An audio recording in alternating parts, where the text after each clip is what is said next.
ఈరోజు ఈ యొక్క రైతు భరోసా అనేటువంటి కార్యక్రమము రిలీజ్ చేస్తూ దర్శిలో రైతుల గురించి తన ప్రేమ ఎలాంటిదో ఒక్కసారి ఆయన మనసులో మాట చెప్పేశారు. రైతుల గురించి ఏంటి అనేటువంటిది ఆ వీడియో చూసి దాని గురించి ఒక్కసారి మాట్లాడదాం. ఆయన మాటల్లో ఆయన ఏమన్నారో రైతుల మీద ఏంటో అనేటువంటిది. ఒకసారి సౌండ్ ఫస్ట్ నుంచి పెట్టండి. దీంతో ఆగదు. ఫస్ట్ నుంచి ఒక్కసారి పెట్టండి. ఎవరైతే అన్నదాత సుఖీ భవ, దీంతో ఆగదు.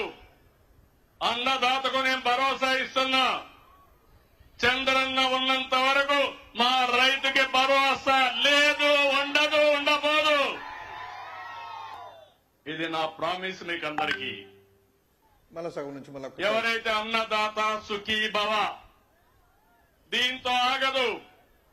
అన్నదాతకు నేను భరోసా ఇస్తున్నా. చంద్రన్న ఉన్నంత వరకు మా రైతుకి భరోసా లేదు, ఉండదు, ఉండబోదు. ఇది నా ప్రామిస్ మీకు అందరికీ. ఎవరైతే అన్నదాత నిజంగా చంద్రబాబు నాయుడు గారిని నేను కూడాను మొదటిసారి మెచ్చుకుంటున్నాను. ఎందుకంటే నిజాన్ని నిర్భయంగా ఈరోజు ప్రజల సాక్షిగా చెప్పినందుకు చంద్రబాబు నాయుడు గారికి నేను కృతజ్ఞతలు తెలియజేసుకుంటున్నాను. ఎందుకంటే ఆయన ఏమన్నారు, చంద్రన్న బతికున్నంత వరకు రైతులకి భరోసా లేదు, నిజమే లేదు, ఉండదు, నిజమే ఉండదు, ఉండబోదు. దాన్ని అసెప్ట్ చేస్తూ కన్ఫెషన్ స్టేట్మెంట్ ఆయనే ఇస్తూ ప్రామిస్ కూడా చేసి పడేశాడు, ప్రమాణం కూడా చేశాడు. రైతులకు అనేటువంటిది భరోసా ఉండదు, లేదు, ఉండబోదు, ఇది నా ప్రామిస్ అని.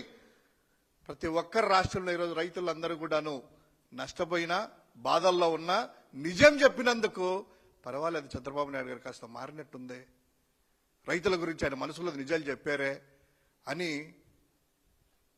మెచ్చుకుంటున్నారు. నిజమే, ఇది మొదటి నుంచి కూడాను ఆయన మనసులో రైతాంగం అన్నా రైతులన్నా ఏ విధంగా వ్యతిరేకతో ఈరోజు జనాల సాక్షిగా ఆయన ఒప్పుకున్నారు.